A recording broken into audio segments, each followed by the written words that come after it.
Hello, how are you? Good to have you here today. Welcome to my channel. My name is Leah. This is a place where we discuss books, and more books.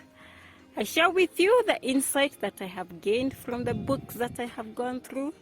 I do book summaries, I do book reviews, and you know what you do? If you like a book that I share with you, just go to the nearest store, get yourself a copy, get the insights, and then you can share and give the feedback. Here we go. Becoming, the autobiography of Michelle Obama. Michelle Obama is a lawyer, writer, and the wife of former US President Barack Obama.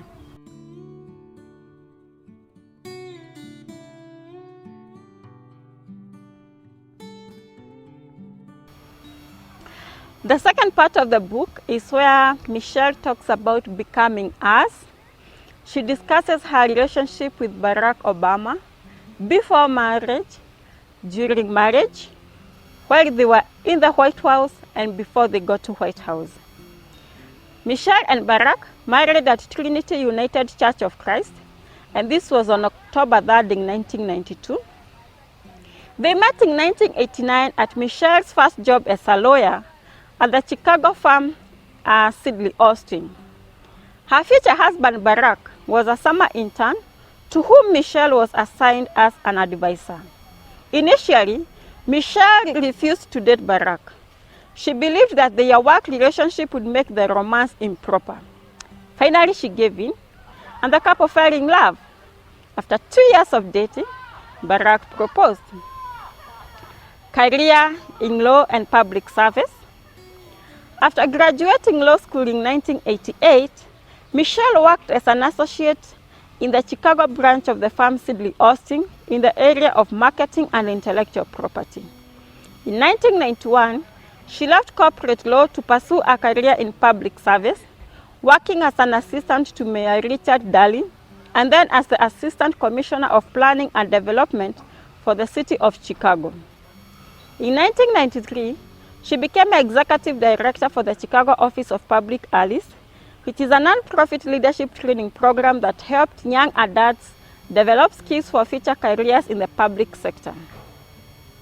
In 1996, Michelle joined the University of Chicago as Associate Dean of Student Services. This is where she developed the school's first community service program. And you will notice this when you read Michelle's book, that anywhere she went, she was among the first to introduce innovation. She was among the first to come up with creative ideas, and it didn't start in 1996 when she developed the school's first community service program. You're going to see ahead when she went to White House. There are so many initiatives that she started, which were among the first in the community. In 2002, she worked for the University of Chicago Hospitals as Executive Director of Community Relations and External Affairs. In May 2005, Michelle was appointed Vice President for Community and External Affairs at the University of Chicago Medical Center. This is where she continued to work part-time until shortly before her husband's inauguration as president. In addition, she also served as a board member for the prestigious Chicago Council on Global Affairs. How was she involved in the political affairs? How did she campaign for President Obama? Michelle first caught the eye of a national audience while at her husband's side when he delivered a high-profile speech at the Democratic National Convention in 2004. Barack was elected as CS Senator from Illinois that November. In 2007, Michelle scaled back her own professional work to attend to family and campaign obligations during Barack's run for the Democratic presidential nomination. When they were out on the trail, they would leave their daughters with their grandmother Marianne, Michelle's mother. Barack eventually won the nomination and was elected the 44th President of the United States. When her husband sought re-election in 2012, facing a challenging race against Republican presidential nominee, Michelle diligently campaigned on his behalf. She traveled the country giving talks and making public appearances. On November 6, 2012, Barack was re-elected for a second term as US president. And when this happened, Michelle accompanied her husband with their two daughters, Maria and Sasha, onto the stage where he delivered his victory speech. The causes and accomplishments as the First Lady.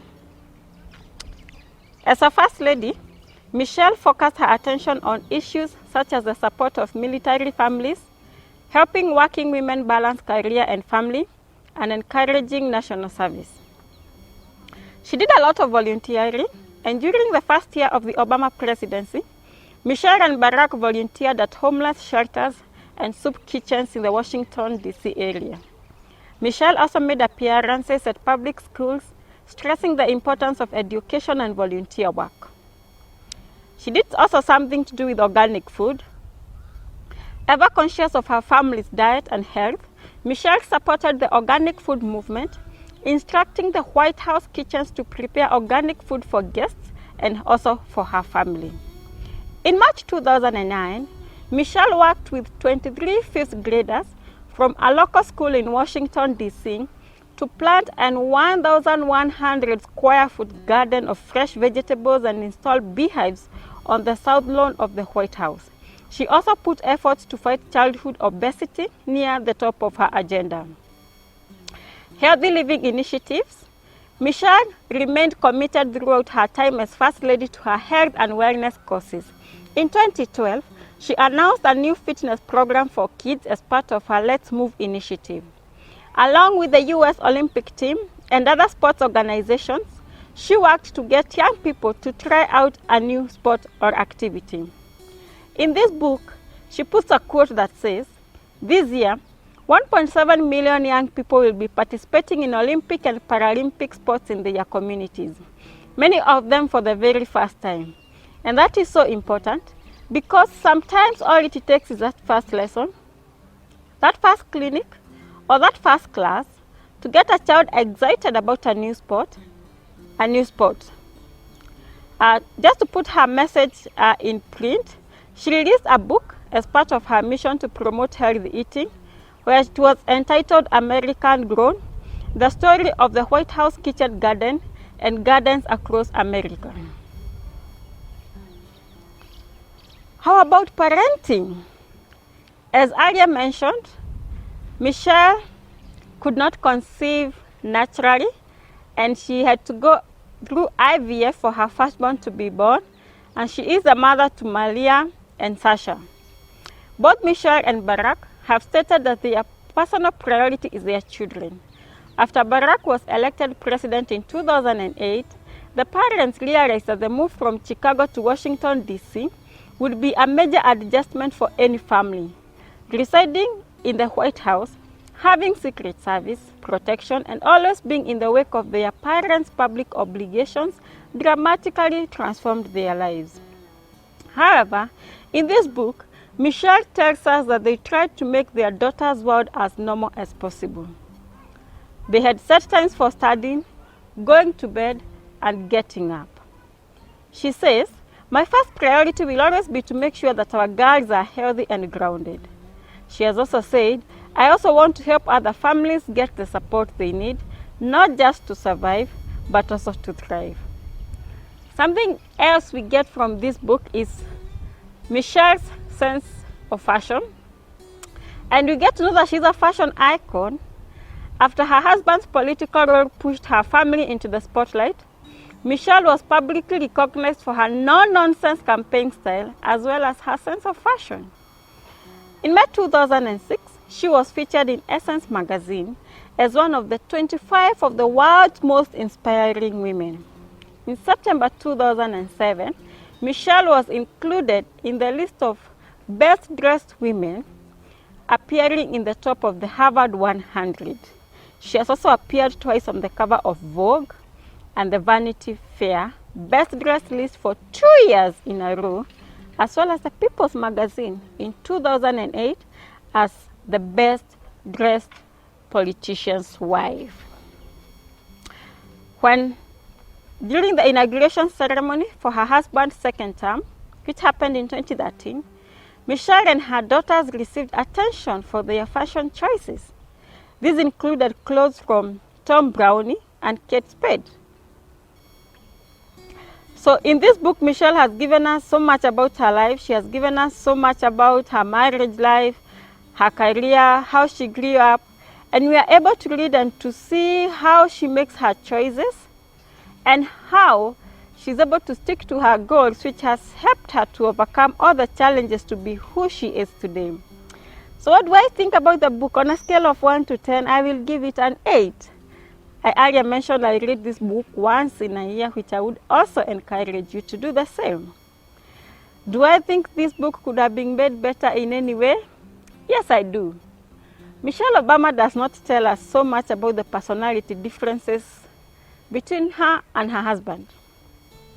We don't know much about their marriage from reading this book, and the only time she shares about the challenges she had in her marriage is when she's talking about IVF and how Obama was absent when she was going for the processes. She's also talking about how absent he was during his earlier days as a senator, but we really don't know whether they have ever had any personality challenges. We also know from other circles that there is some addictions that have affected this former first family, and I would have loved to hear Obama say something about it. Okay, how did she manage the addictions to cigar? How did it affect her? How did it happen when the daughter started admiring cigarette smoking? How did it make her feel as a woman? Those are things I would have loved to see in her book. But anyway, I'm hoping she's going to release another one, maybe in the next 10 years or whatever, so that maybe she can tell us more about herself, her marriage life. But it's a good book. She's given us a lot about her career, about her education, about her parenting. We get to know much about her. And I would encourage you to read, yes. And thank you for listening to the review.